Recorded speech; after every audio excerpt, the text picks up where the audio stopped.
Assalamualaikum teman-teman. Saya Ica Fadanur Cahyo dari Pendidikan Biologi B 2019 dengan NIM 130461971 Universitas Negeri Jakarta. Nah, pada video kali ini saya akan memaparkan sedikit materi tentang biomembran. Kira-kira apa sih yang pertama kali muncul di benak kalian ketika mendengar kata biomembran? Biomembran sendiri berasal dari dua kata, yaitu bio dan membran. Bio yang artinya hidup dan membran yang merupakan pembatas tipis yang bersifat selektif. Jadi, biomembran adalah pembatas tipis yang bersifat selektif pada makhluk hidup. Nah, biomembran ini memiliki 3 kategori, yaitu membran plasma, membran sitoplasma, dan juga membran nukleus. Membran nukleus berfungsi sebagai pelindung nukleus, di mana membran ini bersifat selektif. Membran ini juga berfungsi untuk melepaskan nukleus dari sitoplasma. Pada membran ini terdapat pori-pori yang berfungsi sebagai jalur transportasi zat. Nah, kira-kira apa ya bedanya biomembran dengan membran biasa? Biomembran ada pada makhluk hidup. Biomembran bersifat semi-permeabel dan biomembran tersusun atas protein, karbohidrat, dan juga lipid. Sedangkan membran biasa merupakan hasil sintesis yang bersifat permeabel dan juga tersusun atas polimer.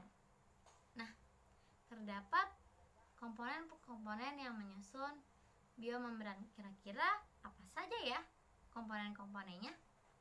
Komponen-komponen penyusun biomembran ada 3, yaitu lipid, protein, dan juga karbohidrat.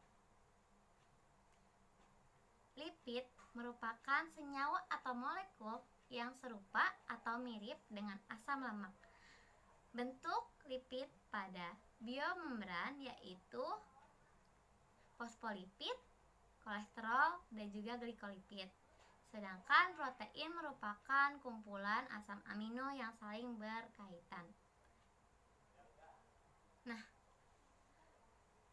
protein pada biomembran ada 2, yaitu protein integral dan juga protein porifer. Apa sih bedanya? Protein integral merupakan protein yang berikatan kuat dengan membran dan hanya dapat dipisahkan bila ikatan hidrogen yang ada pada membran terputus. Sedangkan protein porifer merupakan protein yang terikat lemah pada membran dan dapat dipisahkan dengan mudah dengan larutan garam encer ataupun dengan deterjen.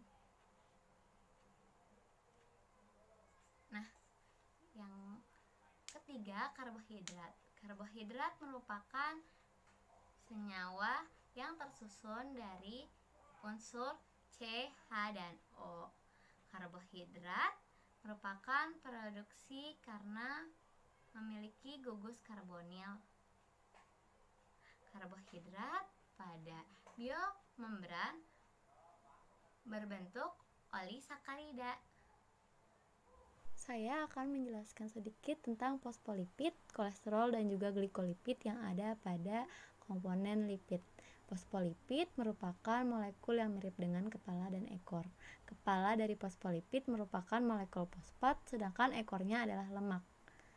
Sedangkan kolesterol dalam membran plasma akan berada di antara molekul fosfolipid dengan bagian hidroksil yang bersifat polar akan berada di dekat kepala fosfolipid. Sedangkan yang terakhir, glikolipid adalah molekul karbohidrat yang menempel pada lemak. Fungsinya adalah sebagai tanda pengenal bagi sel. Saya akan menjelaskan sedikit tentang asam amino yang ada dalam protein membran. Asam amino dalam protein membran dibagi menjadi dua, yaitu dalam membran dan juga permukaan membran. Dalam membran, asam aminonya merupakan asam amino nonpolar yang bersifat hidrofobik dan tertanam dalam membran. Sedangkan pada permukaan membran, asam aminonya termaksud asam amino polar yang bersifat hidrofilik, berada di luar atau menghadap lingkungan keluar. Tadi sudah dijelaskan bahwa bentuk karbohidrat di biomembran adalah oligosakarida. Oligosakarida adalah karbohidrat yang mempunyai 21 rantai monosakarida dan dihubungkan dengan ikatan kovalen glikosida. Yang terakhir tentang fungsi biomembran. Fungsi biomembran itu ada 4. Yang pertama sebagai pembatas fisik sel atau organel-organel yang dapat mempertahankan bentuk dan kompartemen sel. Yang kedua sebagai transport molekul, baik ke dalam ataupun keluar sel atau juga antar kompartemen sel. Yang ketiga sebagai media penghantar sinyal kimia ataupun energi dari satu bagian ke bagian yang lain. Dan yang terakhir mempersiapkan lingkungan yang baik untuk berlangsungnya proses biokimia.